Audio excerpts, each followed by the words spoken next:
ఒకసారి ఓ సన్నకారు రైతు పరమాత్ముడితో వాదనపడ్డాడు. నీకు పంటల గురించి ఏం తెలుసు? నీకు నచ్చినట్లు వాన, గాలి, ఎండను మారుస్తావు. మాకు ఇవన్నీ నియంత్రించే అధికారం ఇచ్చేయి అని అడిగాడు. భగవంతుడు నవ్వుతూ, నువ్వే ప్రకృతిని నియంత్రించుకో అని వరం ఇచ్చాడు. రైతు ఆనందంతో తన పొలానికి తగినట్లు వాన కురిపించాడు. గాలి వీయించాడు. గాలి, వాన, ఎండ అని ఆ రైతు మాట ప్రకారమే జరిగాయి. పైరు పచ్చగా ఏపుగా పెరిగింది.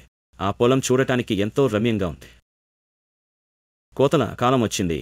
రైతు ఒక కంకి కోశాడు. గింజ నులిమి చూశాడు. అదిరిపడ్డాడు. లోపల ధాన్యం లేదు. ఉత్తి ఒక మరొకటి అంటూ అన్నీ కోసి చూశాడు. ఇందులోనూ ధాన్యం లేదు. అంతా ఉత్తి ఒక మాత్రమే ఉంది. హారిదేవుడా అంటూ కోపంగా ఎలిగెత్తి పిలిచాడు. వాన, ఎండ, గాలిని తగిన మొత్తాదులోనే వాడాం.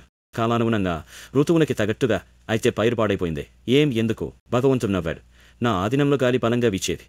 అమ్మను కాగులించుకునే పిల్లల నారువేలు భూమిలోకి లోతుగా జొచ్చుకొని గట్టిగా పట్టుకునేవి.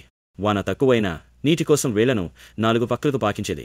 పోరాటం అంటూ ఉంటేనే చెట్లు తమను కాపాడుకోవడం కోసం బలంగా పెరుగుతాయి. అన్ని వసతులు నువ్వే కల్పించేసరికి పైరు సోమరిదయింది. నొనవలాడుతూ పెరిగిందే తప్ప ఆరోగ్యవంతమైన ధాన్యాన్ని అందించాలని దానికి తెలీదు.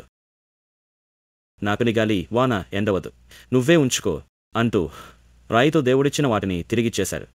జీవితంలో అన్నీ చక్కగా మారిపోతే అంతకన్నా విసుగు, శూన్యం వేరే ఉండదు.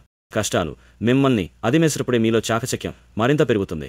సవాళ్లే మనిషికి పరిపూర్ణతను ఇస్తాయి. నేటి తరం పిల్లలను తల్లిదండ్రులు కూడా ఇలా చేసే సోమరుణ్ణి చేస్తున్నారు. ఈ కథ ఒక మేలుకొలుపు.